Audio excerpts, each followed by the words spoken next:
Hi, I'm going to continue reading Holes. I'm going to read chapter 41 and 42 today. Zero's condition continued to improve. Stanley slowly peeled an onion.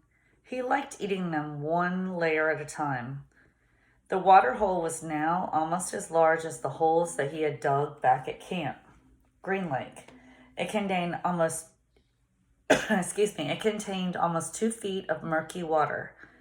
Stanley had dug it all himself.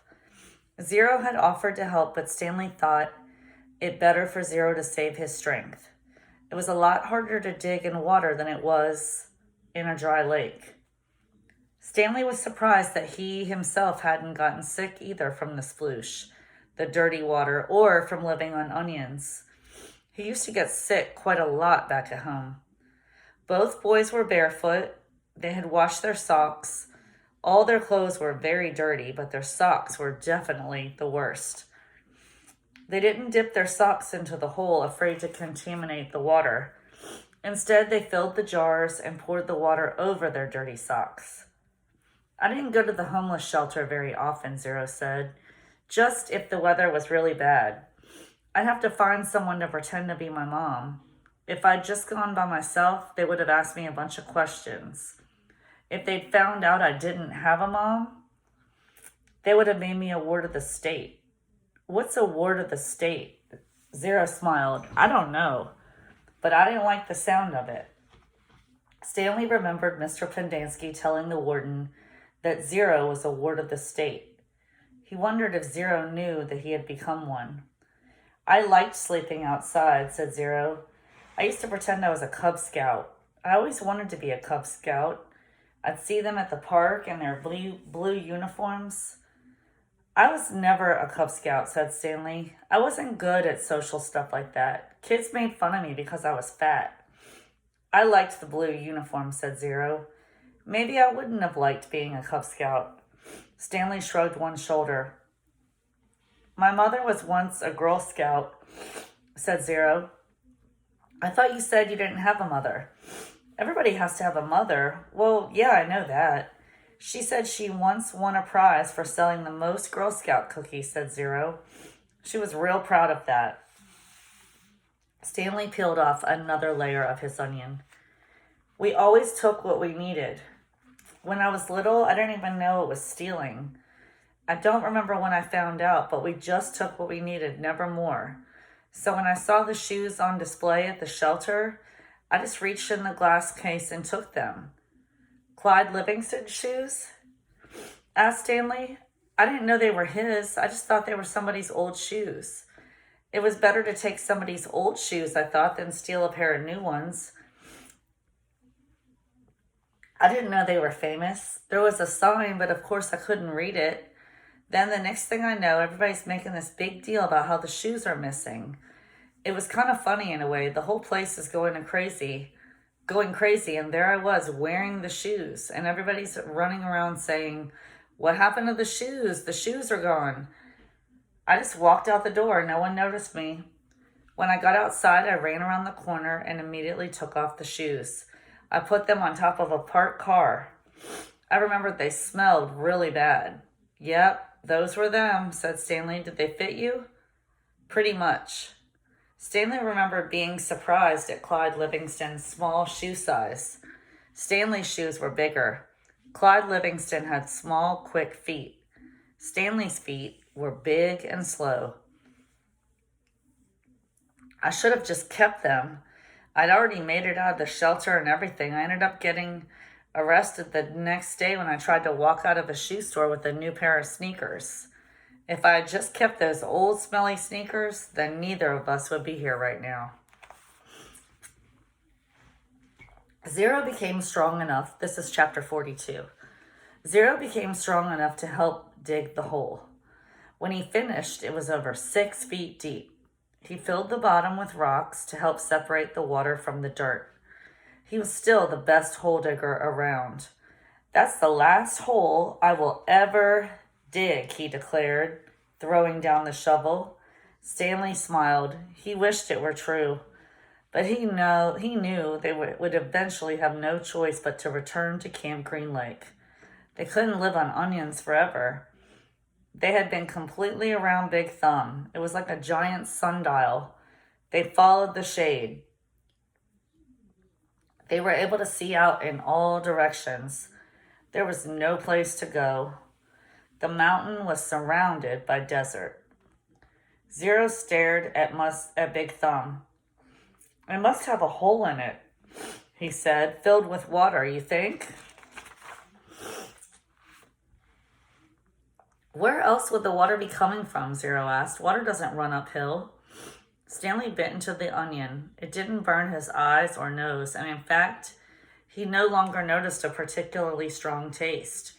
He remembered he had first carried Zero up the hill, how the air had smelled bitter. It was the smell of thousands of onions, growing and rotting and sprouting. Now he didn't smell a thing. "How many onions do you think we've eaten?" Zero shrugged. "I don't know. How long have we been here?" "I'd say about a week," said Stanley. "And we probably each ate about 20 onions a day, so that's 280 onions," said Zero. Stanley smiled. "I bet we really stink." 2 nights later, Stanley lay awake staring up at the star-filled sky. He was too happy to fall asleep. He knew he had no reason to be happy. He had heard or read somewhere that right before a person freezes to death, he suddenly feels nice and warm. He wondered perhaps if he was experiencing something like that. It occurred to him that he couldn't remember the last time he felt happiness. It wasn't just being sent to Camp Green Lake that made his life miserable. Before that, he'd been unhappy at school where he had no friends, and bullies like Derek Dunn picked on him. No one liked him, and the truth was he didn't especially like himself. He liked himself now. He wondered if he was delirious. He looked at Zero sleeping near him. Zero's face was lit in the starlight, and there was a flower petal in front of his nose that moved back and forth as he breathed. It reminded Stanley of something out of a cartoon. Zero breathed in, and the petal was drawn up, almost touching his nose. Zero breathed out, and the petal moved towards his chin. It stayed on Zero's face for an amazingly long time before fluttering off to the side. Stanley considered placing it back in front of Zero's nose, but it wouldn't be the same. It seemed like Zero had lived at Camp Green Lake forever, but as Stanley thought about it now, he realized that Zero must have gotten there no more than a month or 2 before him. Zero was actually arrested a day later, but Stanley's trial kept getting delayed because of baseball. He remembered what Zero had said a few days before.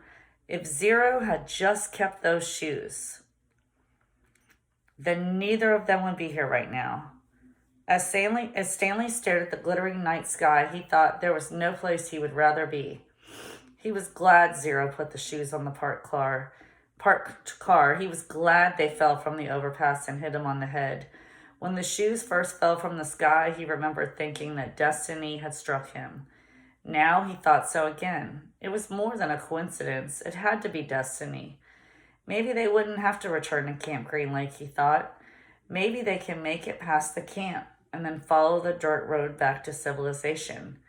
They could fill the sack with onions and the 3 jars with water, and he had his canteen as well. They could refill their jars and canteen at the camp. Maybe sneak into the kitchen and get some food. He doubted any counselors were still on guard. Everyone probably thought they were dead. Buzzard food. It would mean living the rest of his life as a fugitive. The police would always be after him. At least he could call his parents and tell them he was still alive, but he couldn't go visit them in case the police were watching the apartment. Although if everyone thought he was dead, they wouldn't bother to watch the apartment. He would have to somehow get a new identity. Now I'm really thinking crazy, he thought. He wondered if a crazy person wonders if he's crazy. But even as he thought this, an even crazier idea kept popping into his head. He knew it was too crazy to even consider. Still, if he was going to be a fugitive for the rest of his life, it would help to have some money. Perhaps a treasure chest full of money. You're crazy, he told himself. Besides, just because he found a lipstick container with KB on it, that didn't mean there was treasure buried there. It was crazy. It was all part of this crazy feeling of happiness. Or maybe it was destiny. He reached over and shook Zero's arm. "Hey, Zero," he whispered. "Huh," Zero muttered. "Zero, wake up." "What?" Zero raised his head. "What is it?" "You want to dig one more hole?" Stanley asked him. So we will have to see where they go next.